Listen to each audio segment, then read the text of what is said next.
We are pleased to announce and express our heartfelt gratitude to Amba Foods for sponsoring us.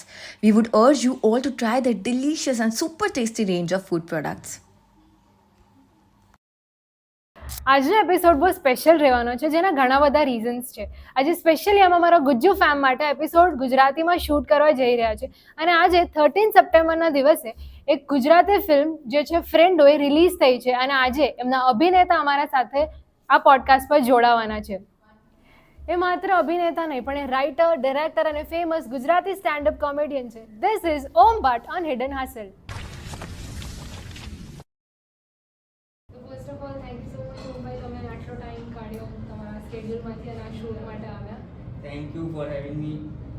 જોરદાર, તમારું નામ મને બહુ ગમ્યું, હિડન હસલ. તો ટીમ હિડન હસલ તરફથી મેની કોંગ્રેચ્યુલેશન્સ તમારા મૂવી માટે, અને વી હોપ કે જે હાઇપ ક્રિએટ કરી છે આ મૂવી એ બધાની એક્સપેક્ટેશન્સ મીટ કરે અને સક્સેસ મળે.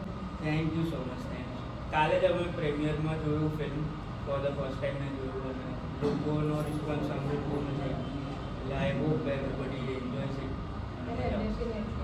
ગુજરાતી ઇન્ડસ્ટ્રીએ વધારે ઇવોલ્વ કરી દીધું છે આ ટાઈમમાં, જ્યારે પહેલાં પણ ગુજરાતી મૂવીઝ યંગસ્ટર્સ જોવા ના દેતા, પણ લાઈક છેલ્લો દિવસ વોઝ ધ ટાઈમ, ત્યારથી જે બધાને ક્રેઝ લાગ્યો છે ગુજરાતી મૂવીઝ જોવાનો, વિચ ઇઝ ઇન્ક્રેડિબલ.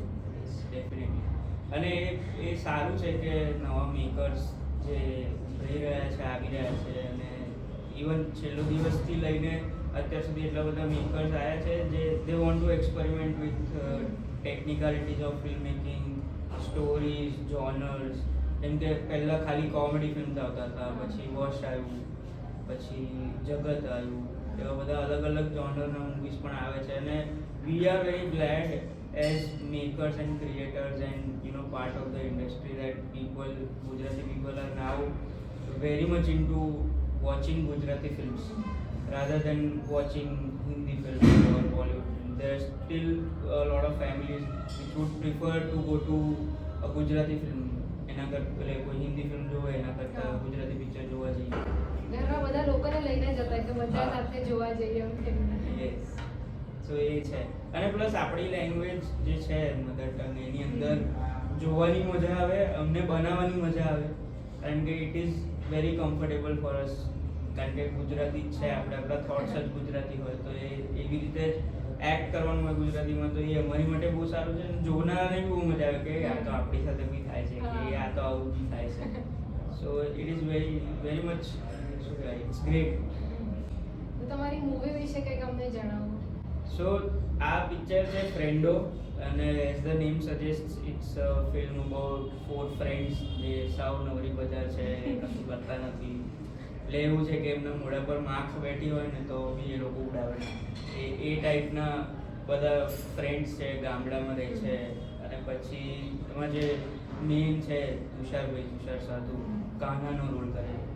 સો તુષાર સાધુ is playing Kanha, Kushal Mistry is playing Jigo, Deep Vaidya is playing Lalo, and Jay Pandya is playing Babu.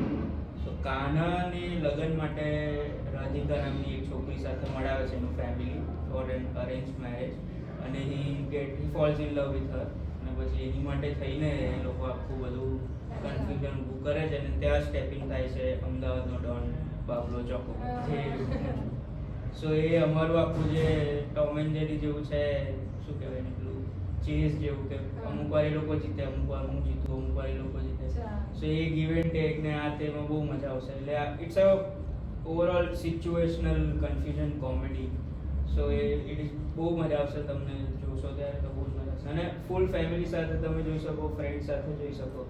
સો એમાં ફેમિલીના બી એવા સારા એવા આસ્પેક્ટ્સ લીધા છે કે ભાઈ છોકરાઓ અમુક ઉંમર સુધી, જેમ કે તમે લોકો બધા યંગ છો અને અત્યારથી યુ સ્ટાર્ટેડ પોડકાસ્ટિંગ ને એવું બધું, તો અમુક છોકરાઓ નથી કરતા એવું. તમારી ક્લાસમાં ગયા હોય, સ્કૂલમાં બી એવા હશે જે ભણતા બી ના હોય, કંઈ કામ બી ના કરતા હોય, કંઈ એક્સપિરેશન ના હોય, તો એ લોકો માટે ફેમિલી શું વિચારતું હોય, ફેમિલીના શું ઇમોશન્સ હોય એને લઈને. So it's a very wholesome film, અને every age group will enjoy. Definitely અમે જોવા જઈ રહ્યા છીએ. અમે જ્યારે ટ્રેલર જોયું ને ત્યારે સૌથી ઇન્ટરેસ્ટિંગ અને ફન પાર્ટ લાગ્યો છે ને તો તમારો રોલ હતો. તો તમારો એ રોલ વિશે કંઈક જણાવો. તો એ રોલમાં એવું છે કે હું પહેલી વાર આવું નેગેટિવ, ફની ઓફકોર્સ પણ નેગેટિવ કેરેક્ટર કરી રહ્યો છું, જે મેં આજ સુધી કર્યું નથી કશે, કે વિલન તરીકે હું નથી આવ્યો. હું વિલનનો હેન્ચમેન બન્યો છું, વિલનનો સાઇડકિક બન્યો છું, એટલે 3 એકામાં આવ્યો વિલન હેન્ચમેન, પછી ડેની જીગરમાં આવ્યો વિલન સાઇડકિક, પણ આ વખતે પ્રોપર આમ Villain વિલન વાળી જ vibe છે. હતી. સો અને પાબ્લો જોકોબાર એક એવું ગેંગસ્ટર છે જેને લાગે છે કે એ બહુ જ આખું અમદાવાદનું ગેંગ વર્લ્ડ કે માફિયા વર્લ્ડ એ જ ચલાવે છે, અને એના 3 અસિસ્ટન્ટ્સ છે. એનું નામ નહીં કહું, તમે ફિલ્મમાં જોશો તો વધારે મજા આવશે. અને એની એક દુનિયા છે કે એમાં એ રહે છે, અને એની એક વાઇફ છે ચંપા કરી, જે વધારે ડોમિનેટિંગ છે એના કરતાં. સો જ્યારે બી પાબ્લો કંઈ ટ્રાય કરવાનું જાય ગેંગસ્ટર વાળું, એ ઊંધું જ પડે છે એનાથી, બિકોઝ ઓફ હિઝ નેચર અને because of the people around. So બહુ મજા આવે. Of course his idol is Pablo Escobar. So એ મણિનગર કાર્ટેલ જેવું કંઈક ચલાવી રહ્યો હોય એવી રીતે ફંક્શન કરે. તો એ બહુ ફન કેરેક્ટર છે, બહુ મજા આવશે. તમને મજા આવી આ રોલ પ્લે કરવામાં? અરે બહુ મજા આવી. હું તો સેટ ઉપર એવી રીતે જ ફરતો હતો. સો પહેલો દિવસ હતો મારો સેટનો, અને એની પહેલાં આ લોકો શૂટ કરતા હતા બધા ફ્રેન્ડ્સ. પેલું એક કદાચ ટ્રેલરમાં તમે જોશો, ખેતરવાળો સીન છે જ્યાં મારા ગુંડાને અમે લોકો પહોંચી જઈએ, પેલા લોકો કહે છે કે તારા પપ્પાને ઉડાઈ દેશે ડોનને, એવી વાત થાય છે. તો ત્યાં એ મારો ફર્સ્ટ સીન હતો. એ પહેલાં આ લોકો શૂટ કરતા હતા ને, તો એમનું ટીમ સિનર્જી ને બોન્ડિંગ થઈ ગયું હતું. મારો ફર્સ્ટ ડે હતો, અને મારા આસિસ્ટન્ટ્સ જે છે એ લોકો સાથે બી ફર્સ્ટ ડે હતો. સો હવે એમાં એવું છે કે મને એક ગાડી આપી છે થાર, એટલે એમાં મારો એક આસિસ્ટન્ટ ચલાવે, બીજા 2 પાછળ બેઠા હોય, અને હું સાઈડમાં બેઠો હોઉં ગન લઈને અંદર. તો અમે લોકો જે આગળ બેઝ હતો, જ્યાં મેકઅપ ને હેર હતું, ત્યાંથી થોડુંક દૂર જવાનું હતું, કારણ કે ખેતરવાળું હતું. તો હવે ગાડીઓ બધી પતી ગઈ હતી, કારણ કે બહુ બધા કાસ્ટ મેમ્બર્સ હતા એ દિવસે. તો અમારે એ જ ગાડીમાં થારમાં જ જવાનું. તો અમે લોકો એમાં જોરથી ફૂલ વોલ્યુમ પર વિક્રમના સોંગ, અનિરુદ્ધના બીજીએમ ને એવી રીતે જ સેટ ઉપર આખી એન્ટ્રી લીધેલી દોડની. તો બધા તાલીઓ પાડી ગયા, આ તો અત્યારથી કેરેક્ટરમાં જ છે. અને એવી રીતે જ અમે સેટ પર ફરતા હતા બધા. હું તો આમ ગુંડાની જેમ જ ફરતો હતો ગન લઈને. તો બહુ મજા આવતી હતી. આ સાંભળીને એમ થાય છે કે હમણાં જ જોવા જવું પડશે અમારે. જતા આજે ઓમભાઈ, તમે 10 કેફે પીને થાકી ગયા હશો ને? આજે તમારી માટે નેસ્કેફે મંગાવ્યું છે. અરે ક્યાં વાત હે. ગામડા નહીં હોય એટલું સારું થઈ ગયા. આ જગ્યા સારી લાગે. તો આપણે જોઈએ છે કે ફ્રેન્ડો મૂવીમાં ફ્રેન્ડ્સે બહુ ઇમ્પોર્ટન્ટ રોલ પ્લે કર્યો હતો. તે રીતે તમારા લાઈફમાં તમારા ફ્રેન્ડ્સે શું રોલ પ્લે કર્યો છે? સો મારો સ્કૂલનો એક ફ્રેન્ડ છે નીલ સોની કરીને. એ તો અત્યારે લંડન જતો રહ્યો છે, લંડન જ રહે છે. પણ અમે સ્કૂલમાં હતા ત્યારે એને સારો રોલ એવો પ્લે કરેલો કે એની પાસે પલ્સર 220 હતું એ ટાઈમ. ત્યારે બધા સ્કૂટી ને એક્ટિવા વાપરતા હતા, પેલો જૂનાવાળા. તો ત્યારે મારે જ્યારે કોઈ મારી ગર્લફ્રેન્ડને મળવા જવું હોય ટ્યુશન નીચે રહીને, તો ત્યારે મને એનું 220 પલ્સર આપતો હતો ચલાવવા માટે, કે એટલીસ્ટ મારો શોર્ટો પડે. કારણ કે ત્યારે હું સ્કૂટી બેગ વાપરતો હતો મારા દાદા, જે એટલું સારું નહોતું. તો કદાચ એ ના હોત તો મારી ગર્લફ્રેન્ડ ના હોત. પ્લસ એ મને મેસેજ કરીને વાત કરીને છોકરીઓ સાથે, એની પાસે બધા મૂવ્સ હતા, મારી પાસે નહોતા. Me being an introvert, I didn't have those moves કે આમ છોકરી પટાવવાનું કે એવું. તો એ મને હેલ્પ કરતો હતો એમાં, કે એ મારા વતી મેસેજ કરે, પછી મને ખાલી કંઈ કહેવાય જ્યારે તું મળે ને ત્યારે તારે આટલું કહી દેવાનું, પછી બીજી કંઈ વાત ના કરતો મેસેજની, પછી નવી વાત કરતો. સો એ છે. પ્લસ વર્ક લાઈફમાં દીપ, મનનભાઈ, Chirayu, they are very good friends, almost family, અમે બ્રધર્સ જેવા છે. સો એ લોકોએ બી બહુ સારો રોલ પ્લે કર્યો છે, you know maybe mentoring. So Deep Vaidya is the reason I got into stand-up comedy. He encouraged me to do open mics, write jokes. અમે એક પ્લે કરતા હતા, Listen We Need to Talk. It was written and directed by Mitra Gadvi, and I was the associate director and Deep was playing the lead character. તો એમાં અમે લોકો rehearsal કરતી વખતે મસ્તી મજાક કરતા હોઈએ ને થોડી, તો એમાં એને કીધું કે તું તો ફની છે, તું ટ્રાય કર ઓપન માઇક્સમાં. પછી મેં જોક્સ લખ્યા, પહેલાં એને સંભળાયા, એને ગમ્યા, કે તું ટ્રાય કર. પછી હું ઓપન માઇકમાં ગયો, પછી ધીરે ધીરે એવી રીતે સ્ટેન્ડઅપ ચાલુ થયું. એવી રીતે મનનભાઈ, એમનું મેન્ટરિંગ બહુ હોય છે. in every aspect of my field, maybe stage presence or writing, even Chirayu for that matter. We all jam together and come up with stories and ideas and everything. So I think yes, એવી રીતે લોકોએ બહુ સારો role play કર્યો છે અને I am very lucky to have such friends જે લોકો મને આવી રીતે હેલ્પ કરતા હોય છે. જેમ તમે કીધું કે તમે ઇન્ટ્રોવર્ટ હતા, તો એ તમે સ્ટેન્ડઅપ કોમેડી ચૂઝ કર્યું તો તમારા માટે ડિફિકલ્ટ હતું ઇન્ટ્રોવર્ટ રહીને? એટલે હું બહુ વિચિત્ર પ્રકારનો હું ઇન્ટ્રોવર્ટ માણસ છું એવું કહી શકાય. એટલે હજી બી છું જ ઇન્ટ્રોવર્ટ, એન્ટી સોશિયલ એવું છે જ.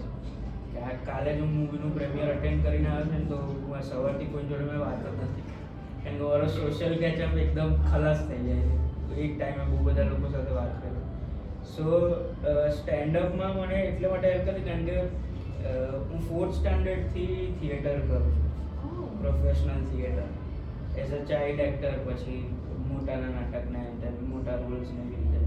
સો ત્યારથી મને એવું છે કે ઓડિયન્સ હોય સામે, if there are people watching me or listening to me or there for me to entertain them, તો મને ઇન્ટ્રોવર્ટ ફીલ નથી થતું. ત્યારે I am very extrovert or that kind of a person. પણ in real life where I am not performing, so I am very introvert. I don't like talking much. Small talk મને જરાય નથી. સો એ પ્રકારનો માણસ છું. અને પછી સ્ટેન્ડઅપમાં પણ એવું જ થયું કે મારી એક થિયરી છે, I don't know how valid it is, પણ એવું છે કે સ્ટેન્ડઅપમાં મને મજા એટલા માટે આવે છે ને ત્યાં હું ઇન્ટ્રોવર્ટ એટલે નથી હોતો કારણ કે જે વસ્તુ રિયલ લાઈફમાં હું મારા સર્કલમાં કે ફેમિલી કે રિલેટિવ્સમાં વાત કરું તો એ લોકો ગણકારે નહીં કે રિસ્પોન્સ ના આપે. પણ એ જ ટોપિક્સ પર if I do jokes on stage, so people love it, people enjoy it, they understand it, they relate with me. સો મને એવું થાય કે પછી હા એ લોકો માટે વધારે મજા આવે, ત્યાં રિસ્પોન્સ સારો મળે. ફોર એક્ઝામ્પલ આ ગસ કેફેવાળી વાત છે, તો ગસ કેફેવાળો જો હું ઘરે કરું ને તો અકળાઈ જાય કે આવી વાત ઘરની વાત આવી બધી મજાક ઉડાવાય, પણ સ્ટેજ પર કરું છું તો કેવી મજા આવે. સો એ મારું એવું છે. Also standup is like a therapy for me. So any therapy કે અમુક વસ્તુ જે હું ઇન્ટ્રોવર્ટ છું એટલે હું બોલતો નથી કોઈની સાથે, I am very bad at confronting. એના કરતાં I take that topic, make it into a joke or story and then do it on stage in front of other people, જે મારા જેવા બીજા બહુ બધા હશે જેમને રિલેટ બી થતું હોય. સો એ મારી માટે એવી રીતે વર્ક કરતું હતું. તો તમે જ્યારે ઘરે કીધું કે તમે standup comedy as a real career opt કરો છો, તેમના શું રિએક્શન અને શું સપોર્ટ હતો? જ્યારે મેં મારા કરિયરમાં સ્ટેન્ડઅપ તો બહુ લેટ ચાલુ કર્યું. એ પહેલાં મેં કીધું એમ કે હું થિયેટર કરતો હતો, પછી 11th-12thમાં હું ફિલ્મ્સમાં ઘૂસ્યો. 11th-12th પછી તો ત્યારે મને 11thમાં એવું હતું કે મારા ટ્યુશન ક્લાસીસ હતા એ લોકો પેલું આખું ભણાવતા હતા કે 11th to BCom, MCom, MBA, CA એવું. હવે એ જે સર હતા એમને એવું લાગેલું 11thમાં મને મળીને પહેલા દિવસે કે હું બહુ ઇન્ટેલિજન્ટ છું ભણવામાં, એટલે એકેડેમિક સ્કોલર ટાઈપ માણસ છું. મારા માર્ક્સ સારા હતા 10thમાં, એટલે એમને મારા ઘરે એ લોકોને કન્વિન્સ કરી દીધું કે આને CA કરવું જોઈએ. CA કરશે તો 21 years પર CA થઈ જશે અને વેરી સક્સેસફુલ કરિયર મળશે આમ તેમ. અને મેં કર્યું બી ખરું. મેં CPT, જે એ વખતે CPT હતું, આઈ ડોન્ટ નો અત્યારે એને શું કહેવાય છે, એન્ટ્રન્સ એક્ઝામ, એમાં હું પાસ બી થયો. પછી જે IPCC વાળું જે લેવલ હોય છે, સેકન્ડ લેવલ, એમાં મને કશી સમજ ના પડે, મને આવડે ના. ત્યારે હું થિયેટર ફૂલ ટાઈમ કરવા માંડ્યો કે ટ્યુશન જતો, સ્કૂલ જતો હતો, પણ પછી ફૂલ ટાઈમ થિયેટરમાં હતો. અને ત્યારે મને રિયલાઇઝ થયું કે I am not made for academics at all, મારથી નહીં થાય. એટલે મેં ઘરે પછી એક દિવસ શાંતિથી બેસાડીને, પણ મને આઈ સ્ટીલ રિમેમ્બર કે પેલું તમાશામાં રણબીર કપૂરનો જે સીન હોય છે ને એના ડેડ સાથે, એટલું ઇમોશનલ ને એટલું મેલોડ્રામેટિક નહોતું, પણ મેં એવી રીતે બેસીને કીધું કે ભાઈ મારથી નહીં થાય, મારી પાછળ ના પડશો, મને આ જ કરવું છે. તો they were very supportive of me. એમને ખાલી એટલું કીધું કે એટલીસ્ટ ડિગ્રી કરી લે તો છોકરી મળશે. કે બેકઅપ છે તારી પાસે કંઈક આ વર્ક ના કર્યું તો. અને પછી એમને કીધું કે આ તું કર તને જેવું કરવું છે. પછી એવું થયું કે આઈ ગોટ ઇન્ટુ ફિલ્મ્સ અને ફિલ્મમાં અસિસ્ટ કર્યું. પછી મારે ફર્સ્ટ ફિલ્મમાં મેં અસિસ્ટ કર્યું, પ્રોડક્શન કર્યું, અને સેકન્ડ ફિલ્મમાં એ જ ડિરેક્ટરે મને કીધું કે તું અત્યારે અસિસ્ટ બી કર અને તને આમાં રોલ પણ હું આપીશ. કીર્તન પટેલ એમનું નામ, અને that film was back bencher which was my first film. તો ત્યારે I was assisting also and doing a role. So I am very thankful for કીર્તનભાઈ to give me such an opportunity. અને એમાં એવું થયું કે પિક્ચર રિલીઝ એટલે shoot કરતાં અમને કંઈક 30-40 ડેઝ જેવું લાગેલું. અને ઘરે હું દેખાવું ના, ઘરે ના આવું, રાતનો શૂટ હોય રાત્રે આવું, એટલે હું દેખાતો જ નહોતો એ લોકો 1.5 મહિના સુધી. અને ત્યાર સુધીમાં I had no income, I was not earning as such from anything. એટલે બધો ખર્ચો ને એ બધું પ્રોડક્શન નીકાળે ઓફકોર્સ, પણ મારી પોતાની કંઈ ઇન્કમ નથી. And my dad was worried because this was after my college got over. So he was worried. અને જ્યારે ફિલ્મનું શૂટિંગ પત્યું ત્યારે એમને કીધું કે ભાઈ આ લાસ્ટ ચાન્સ છે તારો, કે હવે we were almost 20, I was 24 I think, 24. You need to think about earning money કારણ કે હવે તારે રિસ્પોન્સિબિલિટી વધશે આમ તેમ. અને એમને કીધું કે આ લાસ્ટ ચાન્સ છે, જો આ મૂવીથી તારું કંઈ થયું ના તો પછી you have to join the family business. તો કે લેટ્સ સી. પછી પિક્ચર રિલીઝ થયું after an year of that conversation. ત્યાર સુધી હું કશું નહોતો કરતો, but I had hopes with that film because I knew what I did in the film. પછી ફિલ્મ રિલીઝ થઈ અને એમાં એવું હતું કે ઇન્ટરવલ પછી એટલે સેકન્ડ હાફ ઓફ ધ મૂવીના પણ સેકન્ડ હાફમાં મારી એન્ટ્રી થાય છે. સો એ મૂવીના પ્રેમિયરમાં my mother was worried, my sister was worried કે આ પિક્ચરમાં આવ્યો જ નથી. પછી ઇન્ટરવલ પડ્યો ત્યારે મારી મમ્મીએ ટેન્શનમાં એ મને કીધું પિક્ચરમાં છે ત્યારે ગાડી નથી નાખ્યો મને હું છું. જે પિક્ચર પત્યું અને એવરીબડી એટલે એ ઇમોશનલ હતું આખું એમાં. ઓડિયન્સ મેમ્બર કરાઈ ડાયવર્સિટી. અને પછી એ લોકોને બહુ ગમ્યું, બહુ ઇમ્પ્રેસ થયા. અને પછી યુ વર લાઈક કોન્ફિડન્ટ કે ના I think he is made for this, let him do this. So હા, એટલે એમ તો સપોર્ટિવ જ એવું કંઈ પ્રોબ્લેમ નથી. તમે એક્ટિંગ સાથે સાથે ડિરેક્ટર અને રાઇટર પણ છો, તો તમને રાઇટિંગ વધારે ગમે કે પછી સ્ટેન્ડઅપ કોમેડી વધારે ગમે? મને સ્ટેન્ડઅપ અને એક્ટિંગ બહુ ગમે છે, કારણ કે મને બહુ મજા આવે જ્યારે હું કંઈક કરું અને લોકોને મજા આવે તો I feel very good about it. રાઇટિંગમાં શું છે, બહુ એલોંગેટેડ પ્રોસેસ. તો હું આજે કંઈક કરીશ પછી એ ક્યારે બહાર આવશે અને પછી ક્યારે એનો રિસ્પોન્સ મને મળશે, એના કરતાં આમાં તો શું ઇન્સ્ટન્ટ વેલિડેશન મળી જાય આપણને. કે સ્ટેન્ડઅપમાં તો એકદમ ઇન્સ્ટન્ટ મળે, ત્યાં જ. અને મૂવીઝમાં બી એવું છે કે એક્ટિંગ કરતા હોય ત્યારે આપણને ખબર હોય કે આનો રિસ્પોન્સ આવો આવશે. તો એ વેલિડેશન એક્સપેક્ટેડ હોય અમુક જગ્યાએ અનએક્સપેક્ટેડ બી બહુ સારું મળે, અમુક જગ્યાએ ના બી મળે.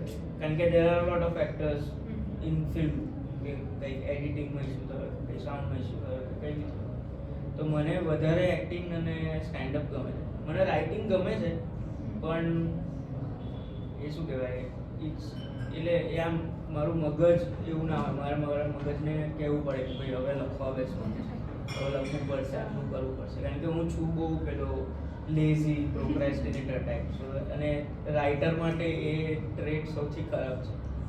કાલે લખીશું યાર, કાલે લખીશું. અમુક વાર તો એવું થાય કે એક એમ્પ્ટી પેજ લઈને હું 2 દિવસ સુધી બેઠો હોઉં, કે જેવો વિચાર આવે કંઈ ના આવે તો માઇન્ડ ડાયવર્ટ થઈ જાય, કે કંઈ બીજું જોઈ લીધું, કંઈ બહાર ફરી આવ્યા, કંઈ ટાઈમપાસ કર્યો, કે ઇન્સ્ટાગ્રામ ખોલી દીધું. So I am a very lazy writer. So I don't like writing that much. I love it, પણ એટલે એટલું બધું નહીં જેટલું મને એક્ટિંગ અને સ્ટેન્ડઅપમાં મજા આવે છે. અને ડિરેક્ટર તો હું ડિરેક્ટર મારી જાતને નથી કહેતો હું, કારણ કે મેં એટલું બધું ડિરેક્શન કર્યું નથી. નાના પાયે કર્યું છે, યુટ્યુબ વિડીયોઝ, એડવર્ટિઝમેન્ટ્સ ને આ તે. તો એ બી હજુ હું શીખું છું. I have that one thing in my bucket list to direct a film some day.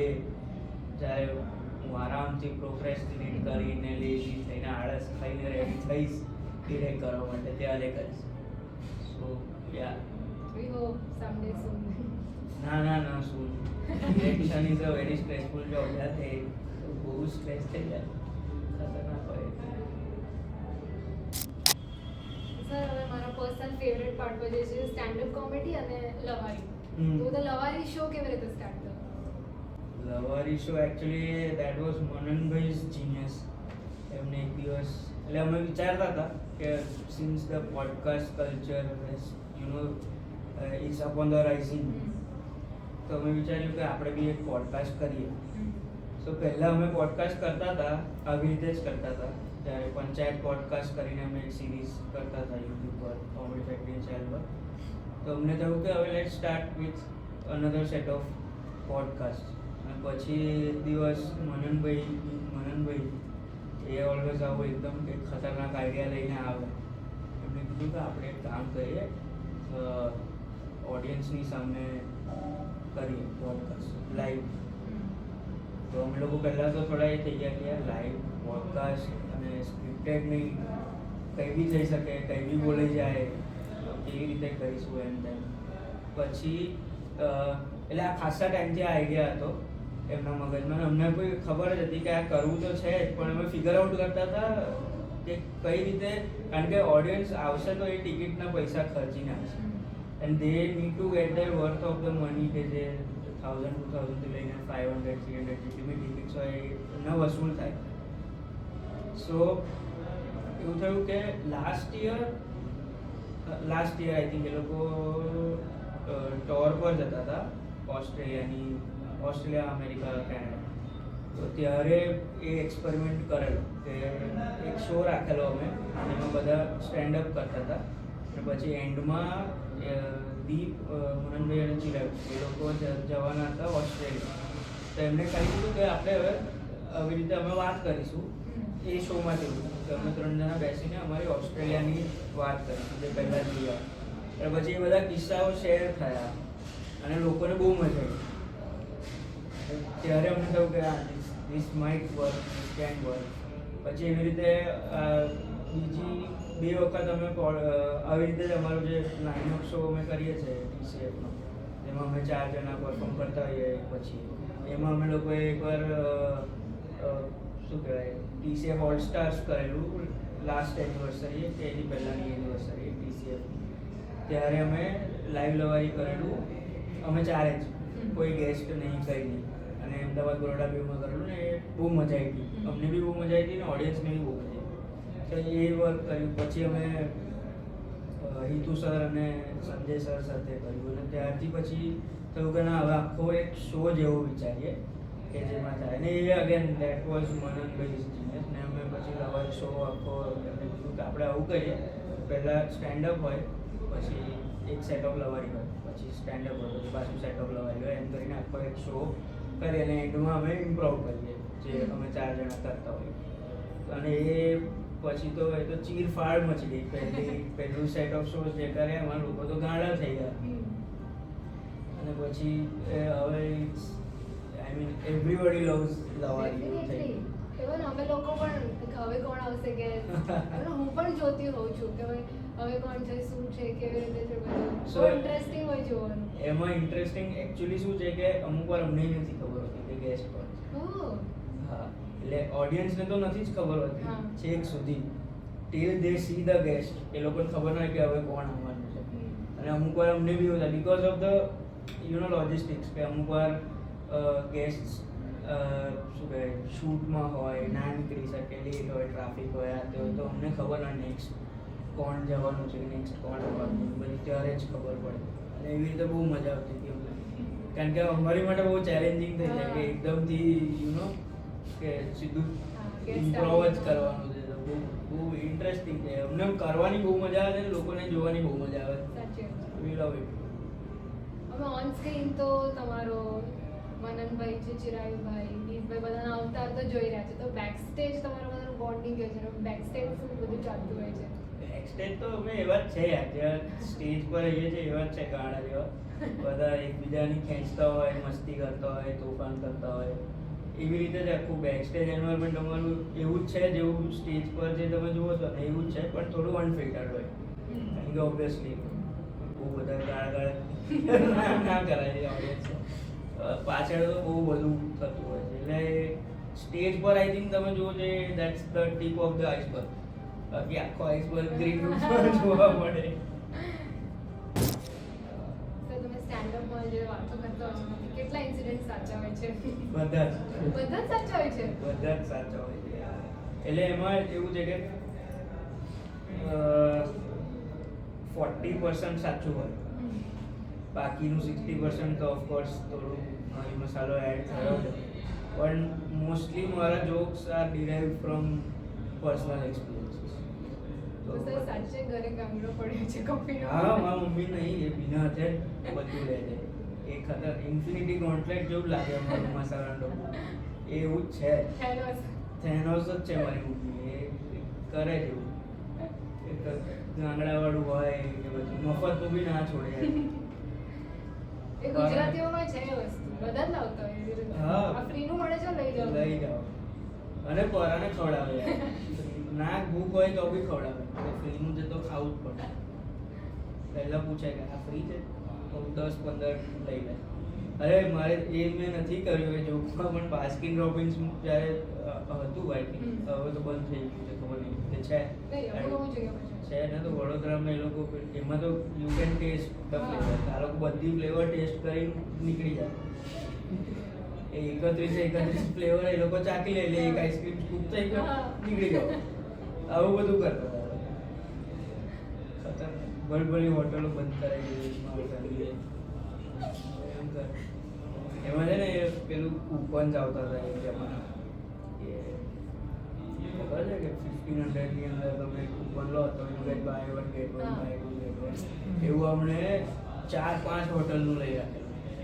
અને એટલું બધું કે વડોદરાની અંદર એક ટાઈમ એવો હતો કે અમે બધી હોટલનું બધું ખાઈ લીધું. એટલું બધું ફ્રી છે ને તો લઈ જ લો. અરે એક તો એવું કરેલું એમને કે એક વડોદરામાં એક હોટેલ છે જ્યાં you can stay also, Sugya palace. એ લોકોએ કૂપન્સ કાઢેલા. એમનું ડાઇનિંગનું બી કૂપન હતું, ટેકઅવેનું બી હતું, અને હોટેલ્સનું બી હતું કે બાય 1 ગેટ 1 રૂમ પર મળે તમને. તો એ લોકો એમને રહેવા ગયા હતા 2 દિવસ. હા, પેલું એક્સપાયર થતું હતું ને, તો કે હા કે 2 દિવસ આપણે હોટલમાં રહેવા જઈશું. એ આવું આવા કાઢા કાઢે. સર શો પર કોઈ ફનીએસ્ટ ઇન્સિડન્ટ થયો હોય કે કંઈક? મારો એક શો હતો. અમે છે ને એક નાટક કરતા હતા, રાવણ પર હતું. રામ ભક્ત રાવણ એવું હતું. It was all on the from the point of view of Ravan. He is a good guy, mythological, serious play with a lot of heavy language. એવું હતું. એમાં જે સર અમારા રાવણનો રોલ કરતા હતા તો 60 years old, કારણ કે એ ઉંમરનો રાવણ એમને બતાવો હતો ડિરેક્ટર. અને એમાં એ director is like very artistic, you know, કે બ્રોડવે ટાઈપ પ્લે કરે કે એક સીન થયો પછી ડાન્સર્સ આવે, એની પાછળ બીજા સીન વાળા લોકો આવે, પછી એ લોકો જાય, પછી બીજો સીન ચાલુ થાય. એવું આખું એકદમ ફૂલોન પેલું રાજા ધીરાજ ને એ ટાઈપનું જે હોય છે ને એવું આખું પ્લે હોય. અને ઇટ ઇઝ વેરી કેલ્ક્યુલેટેડ. એક વસ્તુ એક ક્યુ પર થાય, કોઈ મિસ નહીં કરવાનો ક્યુ, નહીં તો આખું બધું બગડે એવું હતું. અને એમાં અમારા સર જે રાવણ કરતા હતા એમને લાઇન્સ જ યાદ ના. એટલે 100 પાનાનો અમારો પ્લે હતો. હવે એ 16th પેજ કરતા હોય સીનમાં અને એકદમથી 50મા પાનનો ડાયલોગ બોલે. એટલે પાછળવાળા જે હોય વિંગ્સમાં જે એન્ટ્રી લેવા ઊભો હોય કે હવે આ ડાયલોગ પછી મારી એન્ટ્રી છે, એના પછી એ 50મું પાન બોલે. એટલે પેલા બધા કપડાં બદલવા જાય કે હવે પેલી એન્ટ્રી વાળા કપડાં પહેરો. એટલે પછી એ પાછા એ પેજ પર આવે. એમને યાદ આવે ને ચાલુ પરફોર્મન્સમાં એ પાછા પેલો લોકો પાછા કપડાં બદલવા જાય. અને એવું એટલું બધું ક્રેઝી થઈ જાય. અને પાછળ તો ફૂલ પેનિક કેઓસ હોય કે હવે આ શું બોલશે આ માણસ, એવું થાય. પછી અમુક વાર એકવાર એવું થયું હતું કે એક પ્લેમાં આમ અહીંયા એક પેલી ફ્રેમ હોય વુડન વ્હીલવાળી હોય, એ આવે, એની પાછળ એક એક્ટર આવે અને અહીંયા એક સીન ચાલતો હોય ઓડિયન્સની સામે. પછી એ સીન પતે એટલે એ બે એક્ટર્સ એ ફ્રેમની પાછળ આવે અને પેલા જેનું સીન છે એ એક્ટર્સ બહાર આવે અને પેલી ફ્રેમ ચેન્જ થાય એટલે સેટ ચેન્જ થઈ જાય એવું હતું. તો એમાં બીજા એક આવા અમારા સર હતા, એમણે બેસવાનું હતું ને સીન લાંબો હતો, બેઠા સૂઈ ગયા પેલા ફ્રેમની પાછળ સ્ટેજ પર અને પેલા લોકો આગળ સીન કરે અને અમે બધા પાછળથી એમને ગોદા મારીને ઉઠાડીએ પેલા કર્ટનમાંથી આમ લાકડી લીધી સર તો બોલીને અને નસકોરા બોલવા માંડેલા કે જોર જોરથી નસકોરા અમે લોકો ટેપ કર્યો ઉઠો એવું બધું બહુ થિયેટરમાં તો બહુ ક્રેઝી થઈ જાય કે પેલા રાવણ વાળા સરે તો મેઘનાથને વિભીષણ કહી દીધેલું સ્ટેજ પર આમ બધા લાઈનસર ઊભા બેઠા હોય એમનું દરબાર વાળો સીન હતો તો વિભીષણ અહીં હતો, મેઘનાથ અહીં હતો અને અહીંયા પેલા એની શૂરપણ ખાન એ બધા હતા. તો આમને એકદમથી કહી દીધું કે મેઘનાથ અરે વિભીષણ આને વિભીષણ કહી મેઘનાથ વિભીષણ મહારાજ હું આ બાજુ છું. ફૂલ ડ્રામેટિક સિરિયસ નાટકની અંદર ઓડિયન્સ વાળા બી આમ કરીને હસી દીધું. એવો બહુ કિસ્સા. તો ફની રહેતું હશે, મજા આવતી હશે બધા શૂટ્સ કરવા. એ વખતે પેનિક થઈ જવાય કારણ કે એ વખત તો શો બગડવો ના જોઈએ એવું હોય, પણ પછી યાદ કરીને તો એટલું હસવું આવે શું ગાણા કરતા હતા. સર આ તો તમારા ડ્રામાની ફની ઇન્સિડન્ટની વાત થઈ, તમારા સ્ટેન્ડઅપમાં કોઈ ફની ઇન્સિડન્ટ થયો હોય? સ્ટેન્ડઅપમાં છે ને અમારા શોઝમાં એટલું ના થાય કારણ કે બધું સિક્યોરિટી ને આ તે બધું પ્લાન્ડ હોય, પણ અમે જે આપણા કોર્પોરેટ ગીગ્સ જે સંગીત ગીગ્સ કરીને એમાં બહુ થાય. સંગીત ગીગમાં ખાસ એવું થાય કારણ કે અમારા ટિકિટેડ શોમાં લોકો અમને જોવા આવ્યા હોય, તો એ જોવા જ આવ્યા હોય, પરફોર્મન્સ જોવા જ આવ્યા હોય, પણ સંગીતમાં એમાં કેવું હોય કે જે ગેસ્ટ હોય ને એ લોકોને પડી ના હોય કે કોણ પરફોર્મ કરે છે શું કરે. જે ફેમિલીએ ઇન્વાઇટ કર્યા હોય એમને પરફોર્મ કરવા માટે એમને જોવું હોય, પણ બાકી એમના જે મહેમાન એમને તો ખાવામાં અને જમવામાં જ ઇન્ટરેસ્ટ હોય એવી રીતે આવ્યા હોય એટલે એ લોકો કોઈ દિવસ સાંભળે જ ના, એટલે ટફ હોય એ બહુ ગીચ. અને એમાં તકલીફ શું થાય કે એ લોકો શું કરે સ્ટેજ સેટઅપને આતે રિક્વાયરમેન્ટ અમારા મેનેજર્સને બધા મોકલી દે એમને કે આવું આવું જોઈ શકે, એ પ્રમાણે સેટઅપ કરે પણ ફેમિલી હાયરાર્કીના લીધે એ લોકો શું કરે જે લોકોને સૌથી વધારે મજા આવે સંગીત ગીતમાં એ બધા આપણી એજ ગ્રુપના લોકો હોય જે લોકોને મજા આવે કઝિન્સ ને આ તે બધા. હવે આ લોકો શું કરે ફેમિલી હાયરાર્કી ને પેલું રિસ્પેક્ટ ને વડીલના લીધે બધા ઘરડા લોકોને આગળ બેસાડે. અરે બધા ઘરડા લોકોને આગળ બેસાડે પ્લસ 9 વાગ્યાનો ટાઈમ આપ્યો હોય એટલે એમાં એ લોકોના પેલા ડાન્સ પરફોર્મન્સ ને એન્કર ને આ તે ને બધું થઈને અમારો વારો આવે 10-11 વાગે એટલે પેલા ઘરડા લોકો તો બધા સૂઈ જ ગયા હોય ફર્સ્ટ લાઈનમાં. અને એમાં એક શોમાં એવું થયું હતું કે આવી રીતે પરફોર્મ કરતો હતો અને મારા ચાલુ સેટમાં આગળ એક 80-90 યર ઓલ્ડ બા બેઠા હતા, એકદમથી એ ઊભા થઈ ગયા ચાલુ પરફોર્મન્સમાં. એ ઊભા થયા ને એટલે એમનું આખું ફેમિલી પાછળ જેટલા બી બેઠા હતા જે જોઈ રહ્યા હતા એ બધા ઊભા થઈને આગળ આવી ગયા કે શું થયું બાને શું થયું. અને હું માઇક લઈને ઊભો છું કે અરે યાર હવે મારે શું કરવાનું. અને પછી એ ભીડમાં બા બધું શું થયું પછી બા મને બાથરૂમ લાગે. એ બધા 20-25 લોકો આખું મારું ઓડિયન્સ બાને બાથરૂમ સુધી મૂકવા ગયો અને ત્યાં સુધી હું ગાણાની જેમ સ્ટેજ પર ઊભો છું અને પેલો જે ઓર્ગેનાઇઝર હતો એટલું હું શું કરું આવી જાઉં નીચે. આ બહુ ક્રેઝી સંગીતમાં તો બહુ ક્રેઝી થાય. એમાં ફરમાઈશ કરે લોકો. એકવાર એક અંકલ ભૂલી ગયા કે હું સ્ટેન્ડઅપ કોમેડિયન છું, મને કે કિશોર કુમારનું કંઈક થયું પેલા લોકો કરે હું નથી કરતો. એવું સાંભળ્યું છે કે કોઈકને હસાવવું બહુ ડિફિકલ્ટ છે અને બહુ પુણ્યનું કામ છે, તો તમે કેવી રીતે આટલું ઇઝીલી તમારું ઓડિયન્સ આટલું હસાવી શકો છો? ઇનફેક્ટ હમણાં પણ તમે ખાલી ઇન્સિડન્ટ કહો છો વી આર લાઈક લાફિંગ. ખબર નહીં યાર, મને એવું કહેતા હોય છે કે comedy is the hardest of genres in any field, પણ ખબર નહીં મારી અંદર એ જેમ કે નાનપણથી હું કરતો આવ્યો છું પરફોર્મન્સીસ ને પ્લેઝ ને કોમેડી ને આજે તો મારી અંદર એ છે જ. મારી માટે કોમેડી બહુ ઇઝી છે, જેન્યુઅનલી સ્પીકિંગ. મને કોઈ સિરિયસ રોલ કરવાનો કહે ને તો એ મારી માટે ચેલેન્જિંગ થઈ જાય કે હું ફની કઈ રીતે ના થવું. તો મારા રિફ્લેક્સીસ, ઇન્ટ્યુશન્સ કે મે બી કહો એની અંદર એટલું બધું ઇન્વાઇટ થઈ ગયું છે after so long performing for a very long time કે I can be funny like that. I don't have to prepare to be funny. Just that બીજો કોઈ રોલ કરવાનો હોય તો અઘરું પડે એવું. એટલે એ છે જ અંદર જ છે, ખબર નહીં. એટલે બધા કહે તમે પ્રિપેર કઈ રીતે કરો કે તમે શું કરતા હો ફની થવા. હું કશું નથી કરતો. હું ખાલી મારી વાત કહું છું અને થોડી ઉપર નીચે કરું છું અને અમુક વસ્તુઓ એડ કરું છું અને માઇનસ કરું છું, બસ. આપણે એક ફન એક્ટિવિટી કરીએ એ છે હુઝ મોસ્ટ લાઇકલી ટુ. તો તમે અને તમારા કોસ્ટાર છે વનનભાઈ છે વર્નિકભાઈ, તો તમારે કહેવું છે who is most likely to do that. The first question છે who is most likely to do a prank. Deep any time. Who is most likely to forget a joke or a line? I think me. Who is most likely to arrive late on a shoot? Mananbhai. Who is most likely to get roasted by others during the show? Roast me. They roast me. Who is most likely to abuse on the stage? Cheer. ये આપણે જાય તો કોઈ હસે ના તો બી લડી ના.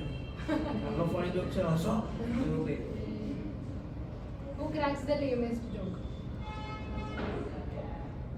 I think me sometimes Mananbhai sometimes we have that knack of doing bad jokes.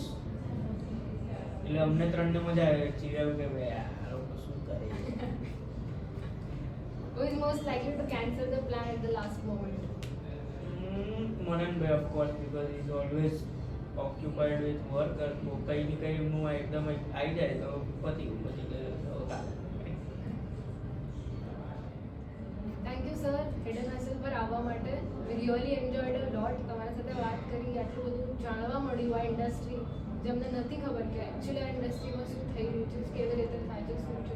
અને બહુ ઇન્ટરેસ્ટિંગ ઇન્ડસ્ટ્રી હતી અમારા બધા માટે. You was super excited for the shoot. મને બહુ જ મજા આવી તમારા સાથે. ઓમભાઈને પ્લીઝ ફોલો કરજો એમના ઇન્સ્ટાગ્રામ પર. લવારી શો આવી રહ્યું છે અમદાવાદમાં, એ જોવા જજો. આજે એમનું મૂવી રિલીઝ થયું છે ફ્રેન્ડો, જે બહુ જ ઇન્ટરેસ્ટિંગ છે ને બહુ ફની છે. અને ઓમભાઈ પહેલી વખત એક નેગેટિવ રોલમાં દેખાયા છે, તો જરૂરથી સિનેમામાં જઈને જોજો. And also follow Hidden Hustle on Instagram, like, share and subscribe and comment on their videos on YouTube and Facebook and Snapchat, Hinge, Spotify and Spotify. Yeah. Thank you ઓમભાઈ. Thank you.